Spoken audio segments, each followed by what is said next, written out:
Stop it. Okay.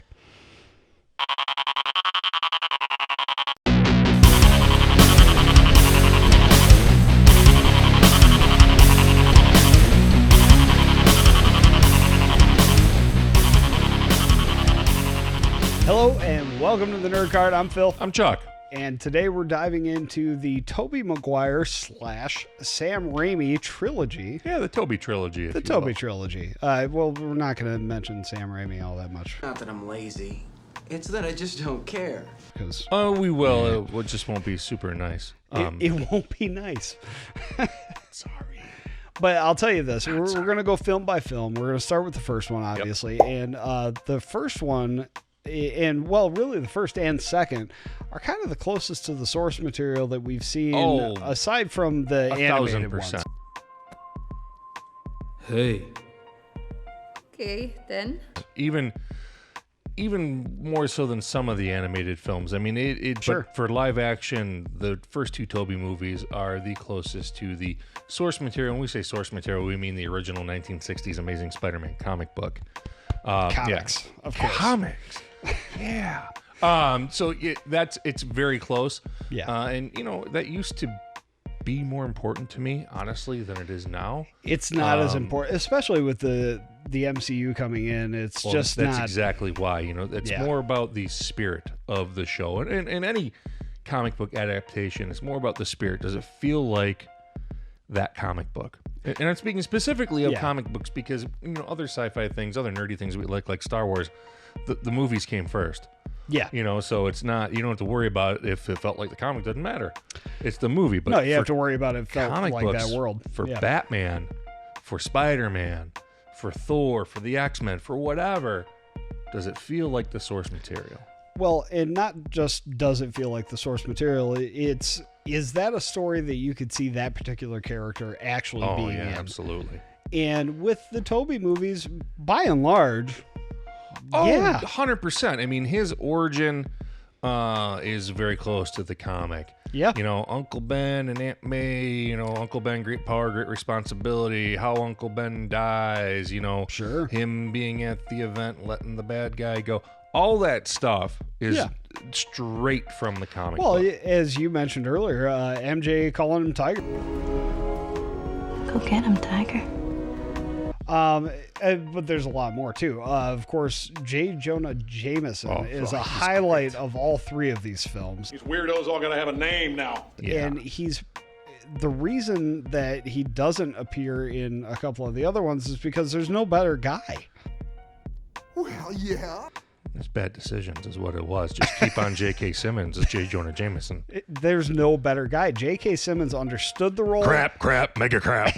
Come on. He took it on and he killed it. Like he's the guy. He is J. Jonah Jameson. So much so they brought him back in the MCU, and like he's a highlight of all three movies. Oh, J. Jonah Jameson is Peter Parker's Spider-Man's kind of a weird nemesis of him, as he's not a supervillain or anything, but he consistently talks crap about Spider-Man in the press as the editor of Daily Bugle, and he's Peter's boss. Spider-Man, hero or menace? Exclusive Daily Bugle photos. Menace. He was protecting that armor. I'll tell you what, Atticus, you take the pictures, I'll make up the headlines, okay? All right? That okay with you?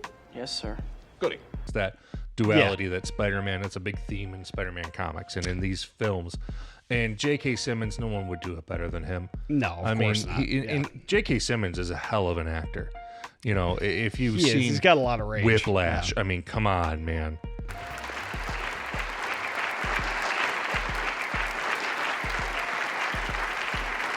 He's an incredible actor. He was in a show that only ran for one season called Counterpart that he did a great job in. Everyone knows him because, we are farmers, bum, bum, bum, bum, bum, bum. We know a thing or two because we've seen a thing or two. We are farmers, bum, bum, bum, bum, bum, bum. Well, yeah, but he's also the voice of the peanut M&M in the M&M's commercials. That's definitely you. Like, most people don't know that. The guy's got range. He's awesome. And Phil's 100% right. There was no one better than him to be J. Jonah Jameson. He was absolutely spectacular. Speaking of that, actually, in this film, really, really cool, he shows what J. Jonah Jameson is. The Goblin comes in and interrogates him. Who takes pictures of Spider-Man? And he shows who he is. I don't know. Guy's stuff comes by mail. He's not a punk. He's not a punk. No punk bitch. I ain't no punk bitch neither. I'm no punk bitch. He's a bastard, and you hate him and everything else. But he's not going to give up his crew. He ain't going to give up his sources. He's a newspaper editor, old school. That's a big thing. You don't give up your sources. I'm no longer a reporter. I was fired when they found out I revealed an anonymous source. Oh, snap. He's loyal. So that's a really cool thing. Yeah. And it comes through, again, because of the brilliant portrayal of J.K. Simmons. Yeah, 100%. Awesome. A couple other things we want to get to here. There is, throughout all three movies, the Bruce Campbell connection. Yes, because Bruce Campbell's in anything that Sam Raimi ever made. If Sam Raimi has a wedding video, Bruce Campbell's in it. Pizza Papa always gets paid. He's in everything that he does. He is. He's even in the new Doctor Strange, or the newest Doctor Strange. He is. He's the pizza ball guy. Relax yourself there, Doctor Strange. Pizza ball, yeah. Whatever he is. And he's in the end credits scene. All right, we're not here to talk about that. It's over. No. But Bruce Campbell in this particular movie is responsible for naming the Amazing Spider-Man. The Amazing Spider-Man! My name's the Human Spider. I don't care. Because of the wrestling event. Well, yeah, and that was the name of the original comic book, and you know that's straight out of the comic, not necessarily Bruce Campbell's character in it, but that whole event where Peter Parker goes and fight Bonesaw. We don't think it was Bonesaw in the comic, but it might have been. Goes to fight him, and then the place gets robbed, and that guy later kills Uncle Ben because Peter Parker let him go because they screwed him. That's literally directly verbatim almost out of the comic book. Right. And so the interesting little tidbit, and something you guys may or may not know. In fact, if you're not as huge a dork as me, you probably don't know this. Bruce Campbell and Sam Raimi, of course, have worked together on everything. Everybody knows that. But between the first and the second movie in the Spider-Man trilogy, they produced a game for the PS2 called Evil Dead Regeneration. And in that game, you can collect little bonuses, extra scenes, stuff like that. And the majority of them are interviews with Bruce Campbell, where he talks about Spider-Man, his role throughout the trilogy and all of that. Well, it happened between 1 and 2. So they ask him, are you going to be in 2? And he says, in the first Spider-Man, as you recall, I named the character. Without my character in the movie, without the ring announcer, that movie would have been called The Human Spider. Let's just get it out there, okay? In part 2, I can't tell you much for legal reasons. My character defeats Spider-Man. Sam, I didn't say any more. See? It's pretty good. He defeats Spider-Man. Wow. Part 3, I become Spider-Man. No, not unless Tobey was portraying him, and we'll get to that. Grumble, grumble, grumble. Right. Just a funny little side bit. Yeah, you guys might enjoy. The first movie wouldn't be complete without mentioning and talking about. We'll talk a little bit about the best villain in any Spider-Man movie, the Green Goblin. Willem Dafoe's Green Goblin is incredible. Killer. I have spoken. It's incredible. And Willem Dafoe just is an amazing actor and just nails this part. He's great in everything he does, but he's born to be the Green Goblin. He is. I mean, very few actors nail a character as well as he did. The only other one that's like it is Ledger as the Joker. Yeah. To me. Well, and frankly, I think Dafoe would do a great job as the Joker too, and I'm sure that's a widely held belief. But he's the Green Goblin, and he's the only Green Goblin as far as I'm concerned. He's just without the total embodiment of the Green Goblin from the comic books. Yeah. And it's just so good. Which is funny because usually when we say something like that, this particular actor is great for this role and couldn't see anybody else doing it. We don't have a very large sample size, but with the Green Goblin, we've actually seen it 3 times on the big screen. And Willem Dafoe, 4 times. Twice was Willem Dafoe, and he killed it both times. Oh, he's the best. He's just spectacular. Hands down. I accept no argument. To win. Well, Dak, here's the deal. I'm the best there is, plain and simple. I mean, I wake up in the morning, I piss excellence. Yeah, he's creepy, he's confident, he's cool, he's crazy. He's crazy. He's all of those things, and it's just, man, he's spectacular. Spectacular. Just so great. Absolutely. One of the things you brought up when we were talking about the first movie is the real karmic theme of the whole thing. Yep. You believe in karma? Karma is a word. You've got, Peter and Uncle Ben with, Peter dealing out the karma, but it kind of comes right back to him. Crushes Peter Parker, and that's part of it really does. Part of the nature of Spider-Man, part of the lesson. Stan Lee was big on not just the comic books being entertaining, but learning lessons from them and reflections of society. Back in the 60s and 70s, that was a big thing that was done in a lot of science fiction or nerdy things. Star Trek is well known for doing that as well. Oh, yeah. But Stan Lee liked you to learn, right? And through Spider-Man, the big lesson, of course, is with great power comes great responsibility, right? I mean, everybody knows it. Everyone's I haven't heard that before. Yeah, right.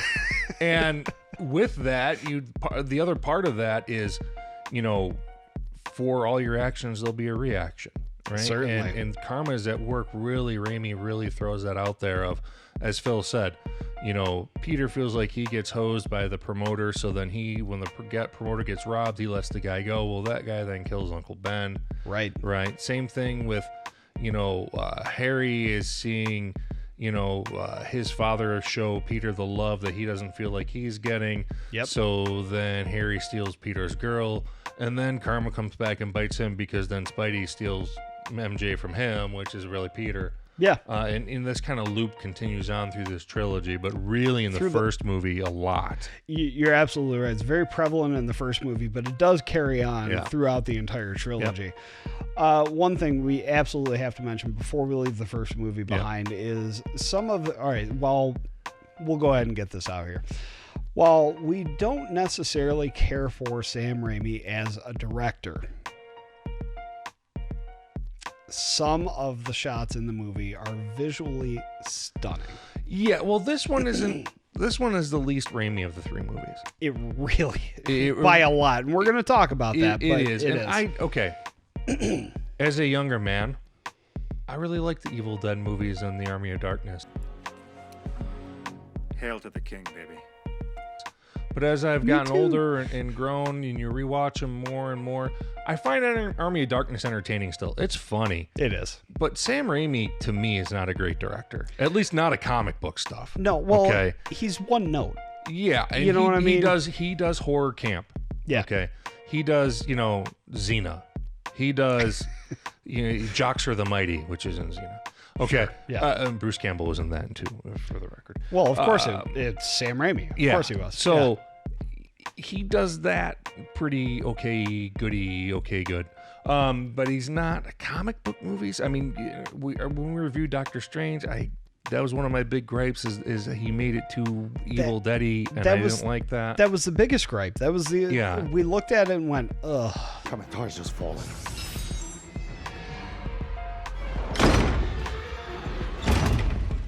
And so really, of course it's Raimi. He does that in this trilogy. This movie the least. Now he does, as Phil said, he has a gorgeous shot. Yes. When you can see Mary Jane in the cab falling in each of Spider-Man's reflected in his eyes. That's a beautiful shot. It really is. That's incredible. It's impactful. The Sky Car and Mary Jane. Yeah. It's impactful. It's a great moment. And I applaud him for that because that was wonderful. For sure. But unfortunately for every one of those, he typically has 10 of his, ooh, kind of moments. And you. Get back to you. Grumble. Well, the big zoom ins and all that stuff. His chainsaw fetish, but we'll talk about that. Hey, more we're going to talk about that in just a second because we're going to move on to Spider-Man 2. Yep. Right now. I pay you because, still not now. I pay you because for some reason that psycho Spider-Man will pose for you. Spider-Man won't let me take any more pictures. You've turned the whole city against him. A fact I'm very proud of. Now, get your pretty little portfolio off my desk before I go into a diabetic coma. Diving into Spider-Man 2 now, the Raimi / Tobey / it's Tobey. Spider-Man Tobey Trilogy 2. Part 2. Yeah. Tobey Trilogy Part 2. The biggest thing that sticks out in the entire movie is that elevated train battle sequence. It's the first time when we talked about this. That's one of the things we talked about. For me, it was the first time that in live action you got a comic book fight that felt like a comic book. Yeah. But wasn't cheesy, right? You know, Batman 1966 feels like a comic book, but it's like...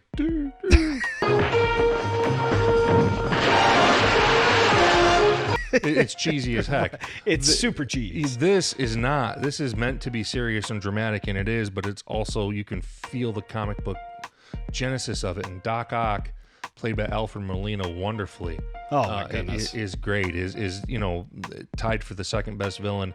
We'll get to who he's tied with in another video. Yes, we will. But tied for the second best villain, in my opinion, behind the Green Goblin. He does a great job as Doc Ock, and that fight felt like it came out of the pages of The Amazing Spider-Man. It did. I mean, even so much as you're watching it, you can almost picture it being in a comic book. It's just, it's so good. It's action-packed. It has high stakes, though, too. It's like you said, it's not quite comic book, but it is.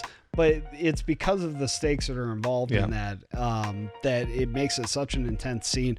And when it finally does end, the city rallying around him, kind of a theme we saw in the first movie. Exactly. That's the thing I really wanted to get to is on this part too, is you really get, this is at the end of that fight. This is the first time you really feel the bond that New York has with Spider-Man. Oh, yeah. And that is later in every other Spider-Man movie. You feel that. You see it, and you feel it. Whether that's in the MCU, whether that's with the second set of Sony movies. But this is the first one when they pick him up after he's just spent it all to save that train. Sure. You know, and stand in front of the Green Goblin, or the Doc Ock, you know, and then lose. But they try to protect Spider-Man, sure, you know, bravely because of what he just did for them. Yeah. You want to get to Spider-Man, you got to go through me. Yeah, and me. One and of the stars of The yeah. Sopranos actually says that. Right. Yeah. I don't want to say his name here on the show because it's not appropriate. It's not. That is correct. But yeah, you know, it's kind of cool to see him now. It's like, oh, hey. Hey. But that's a really cool thing, just to really see that first time of that bond, because there's a special bond that Spider-Man has with the city, a lot like Daredevil has that same bond with the city too. Definitely. And it's nice to see that in the movies, and this is the first time you really feel that. It really is. It's like you say, it's impactful because, you know, he's just saved the train, he's exhausted, he starts to fall, and then the hand hits him in the chest. Yeah, and pulls him back. Yeah. It's just, oh man, that's a nice moment. It's a really nice moment. But it's not all nice moments in the second one. Very simply, we get to see a lot of Peter Parker's struggles because of his role as Spider-Man, specifically in his love life. Yeah, and that's a recurring theme, right? Yes. In the comic books and in all the films. You know, he can't be happy with the woman that he loves. And it's just different women in the different shows. He's got different partners because of Spider-Man. Spider-Man adds an element of danger that he doesn't want to subject them to. You know, and that's really prevalent in the next series of films we'll talk about. Yes. You know, but this one, it's there too. And, you know, Mary Jane wants to overcome it, you know, especially when she learns that he is Spider-Man. Sure. You know, and it's which doesn't happen until the end of the film. Doesn't happen until the end of the film. But she, at that point, realizes, okay, all right, this guy's not only been there my entire life, but saved my ass quite a few times. No, she's willing to give it a shot. She doesn't care. She wants to take the risk. Of course. And that's always a recurring theme, too. His love interest always wants to take the risk. Yep. And he just loves them so much he doesn't want them to get hurt. But he always does go along with it because, you know, how can you not? Of course. Right? Yeah. Especially, Mary Jane and later on Gwen Stacy. Yeah. Of course, he's going to want to do that. It's not just that, though. Because of his love life, he ends up hitting rock bottom in this film. So much so that he loses his powers. Yeah. And there's a little nod to Tobey being maybe a little bit difficult to work with. Between the first and second movies, he said, no, I have a back injury. I can't do the second one. Terrible. Oh, I forgot about that. You're right. Yeah. He did. Well, and they poke fun of it in the movie because as he's getting his powers back, he jumps across and he goes, I'm back, and then misses the jump and falls. Yeah. Oh, my back.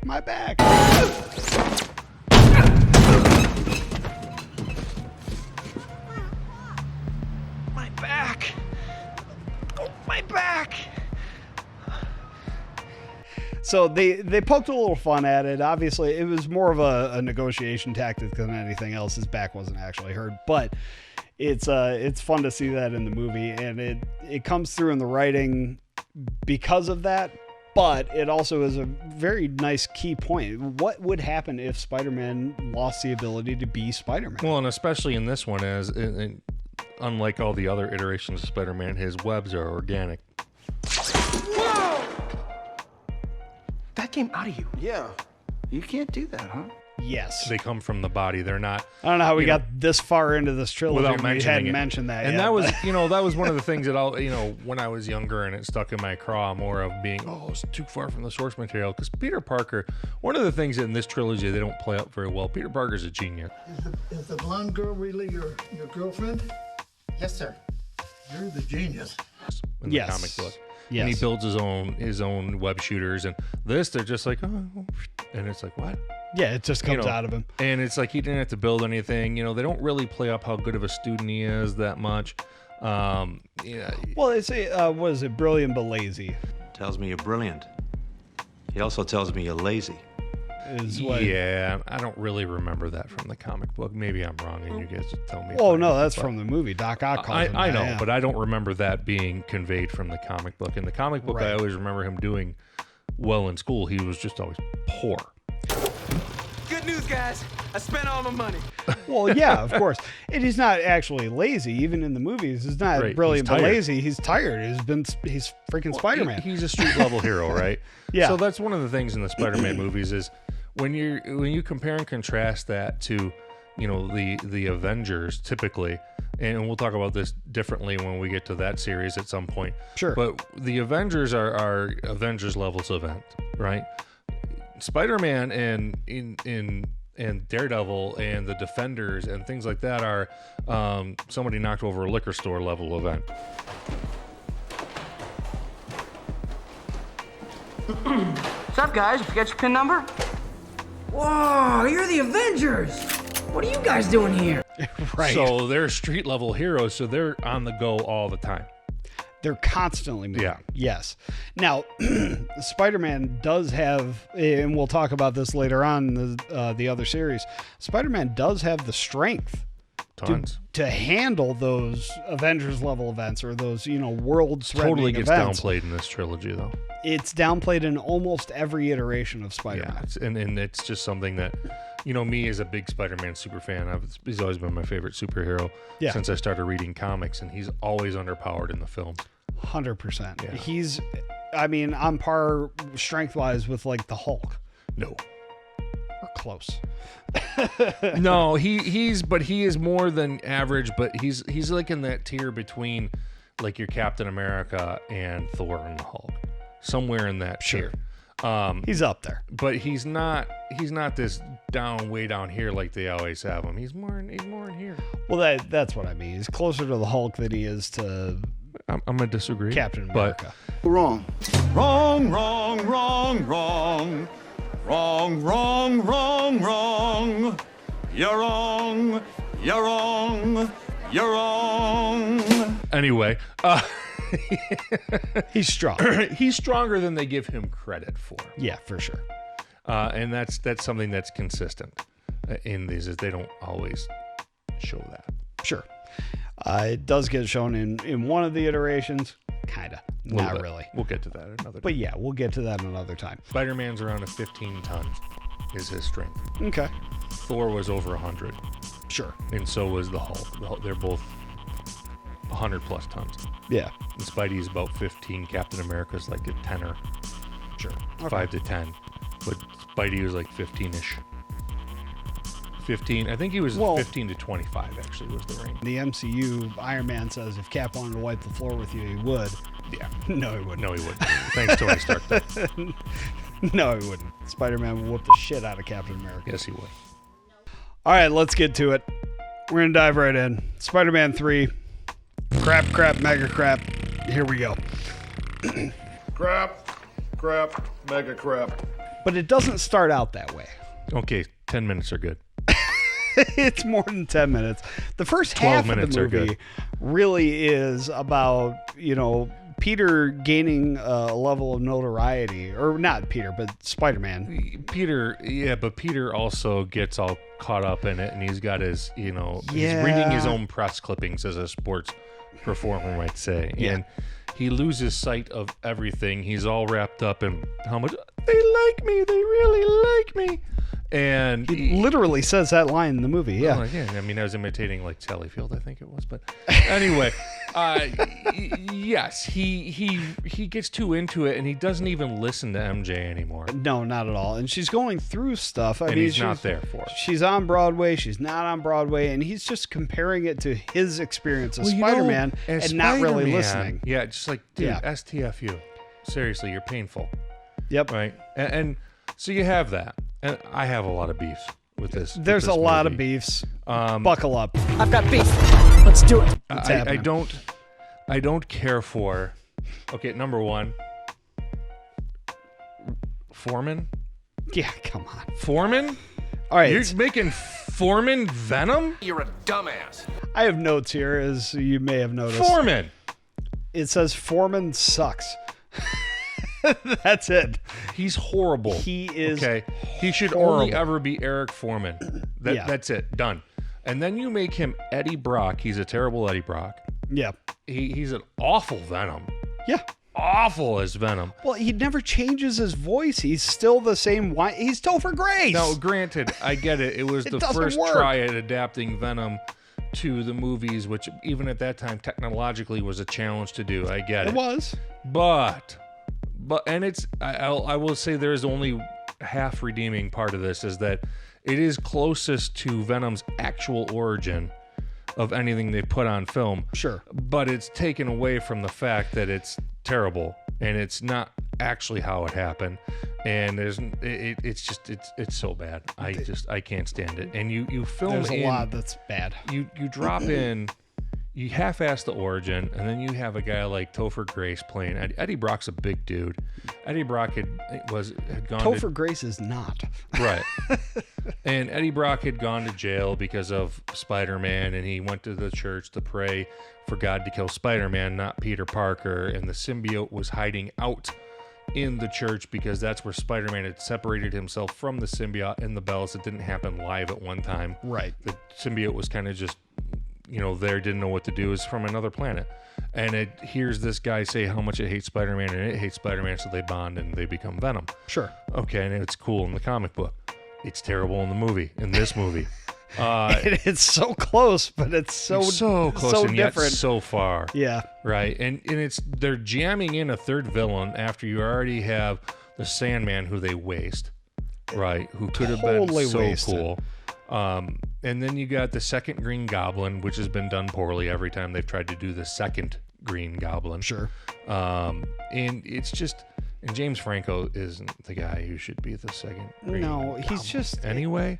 When we were talking about this earlier, I'm like, every time he's angry, I don't see him as angry. I see him as like constipated. I'm gonna go take a shit.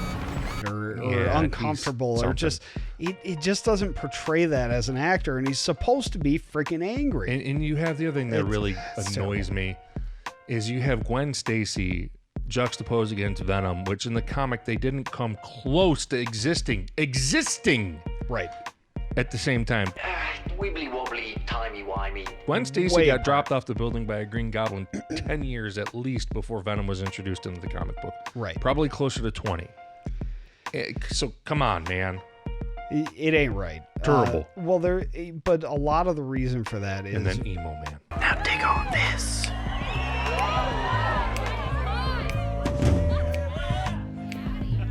Okay, we'll get into that in just a second. A lot of the reason that there's such disrespect to the, to the source material is that both Sam Raimi and Tobey Maguire were not Spider-Man fans going into it. They adopted it because of a good script for the first movie. And they probably got paid money. Yeah, that had something to do with that it had too. A little they bit got to do with money. I'm rich, bitch! Money. Okay. Thank you. But as a result, unfortunately, we get this third movie that it just, like I said, it starts out good and then falls flat on its face. Poo. And it falls flat on its face because of what Chuck just mentioned, and that is emo Spider-Man.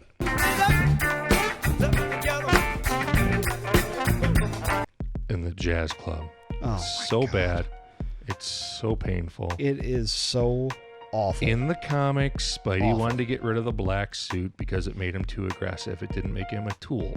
Right. Okay. And that's what it turns this Peter Parker into a tool. And the other thing, too, about that black suit is, okay, the black suit, when it's first introduced in the comic book, is so cool.